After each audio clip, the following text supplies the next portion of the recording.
لكم عن افتخاري بتواجدي أمامكم اليوم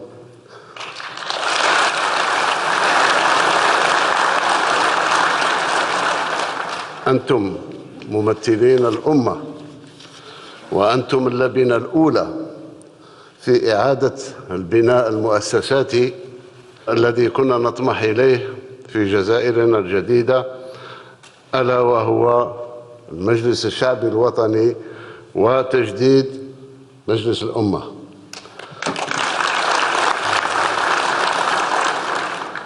أشهد لكم بالنزاهة، وأشهد لكم أنكم أول برلمان لم يسد آنذاك في تعيينه وفي انتخابه لا مال ضيف ولا مال فاسد.